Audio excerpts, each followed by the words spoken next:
3 games left. 3 games left. That's how many games the Knicks have to win before they're NBA champions. 3 games. What an incredible game one. This was a series that I didn't really know how to predict. I was thinking Spurs in 6, but then a part of me was thinking, the Knicks could do it in 6. Because the Knicks haven't really gone up against a defensive team like the Spurs. Now, Jalen Brunson, Karl Anthony Towns, just phenomenal games today. I love the aggressiveness I saw from Cat right out the jump of this game when the Knicks went on that quick 14-point lead. And that was just insane. And each player of the Knicks core starters went on their own run at some point in this game. Whether it be Jalen Brunson in the fourth quarter and the second quarter. Whether it be Karl Anthony Towns in the third quarter, OG Anunoby at the beginning of the fourth quarter. Just everybody showed up when it mattered the most. And I want to say, I think Karl Anthony Towns did a fantastic job at guarding Wembanyama. Cat has been, someone who fouls a lot. And I think he did a really good job, especially in the first half, of just not fouling Wemby. Wemby still had 13 free throw attempts.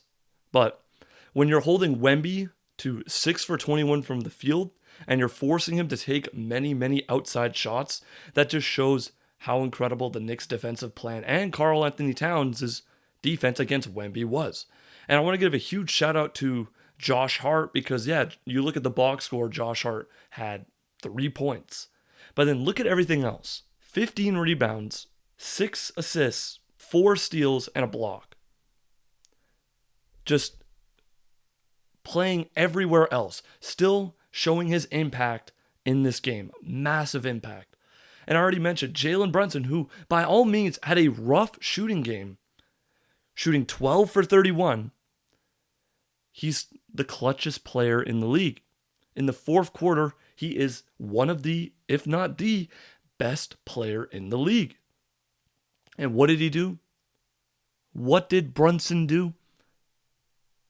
He slayed the Spurs. Sent them home. And this is a massive game one because I don't know who's going to win this series. I really don't. I think it's really close. Because the Spurs need to figure out how they're going to get Wemby in the paint more. Because Wemby, as much as he is a outside threat, he wasn't really hitting a ton of threes today. He shot 2 for 9. But that's exactly what the Knicks want. They want Wemby to shoot many, many shots outside of the arc, jumpers. But the Spurs need to give Wemby more paint touches. And we need to talk about De'Aaron Fox. Where has De'Aaron Fox been this entire postseason? He's had some good, solid games, but I would say De'Aaron Fox, if he didn't play as poorly as he did today, where I've seen him make many of the shots he missed today, the Spurs might come out with the win. I mean, his stats were just bad. 7 points, 3 for 13 from the field, 3 turnovers. This is the guy you're paying $40 million next year, 40, 50 mil. I'm a little worried.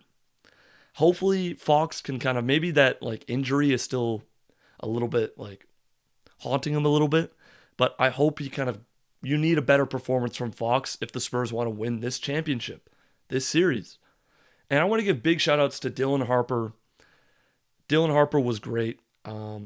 I've loved everything I've seen from Dylan Harper. And Julian Champagnie for that first half was just lights out. 3 bang. He shot 5 for 6 in the first half. And proceeded to not make another 3 in the second. And the third quarter of this game, for both teams, at least for the first 8 minutes, it felt like, was just nobody could make a bucket. Nobody could make a shot. It was literally just Wemby getting to the free throw line, just getting fouled by Cat or whoever. And that's when the Knicks kind of went on their run. That's when Karl Anthony Towns in that third quarter showed up. He was great offensively. He is no Chet Holmgren. He is not going to shy away from the moment.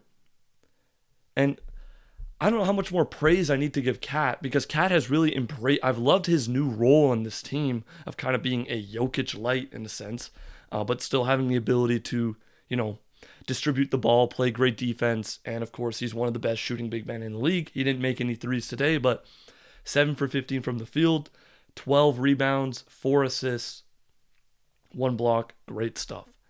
And like even guys like Mikal Bridges, like OG, like defensively, this team is locked in. I don't know how much more praise I need to give Landry Shamet, who has been the best player off the bench for the Knicks. I want to give a lot of shout out to Miles McBride as well. The Knicks bench played pretty well today, but like Landry Shamet just comes in, makes threes. He made 3 threes today off 6 attempts, shooting 50%.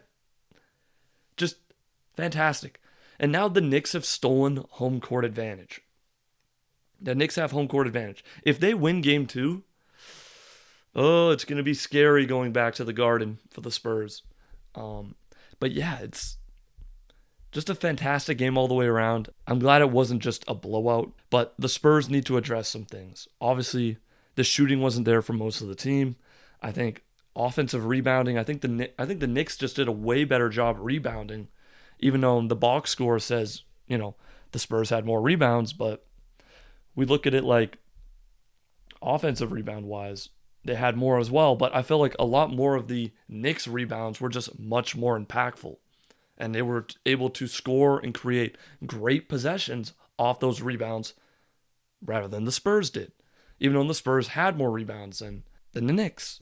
The Spurs' main priority is got to get Wemby in the paint.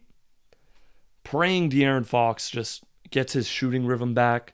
You need, there was a lot of careless turnovers in this game as well from, Wemby, from others.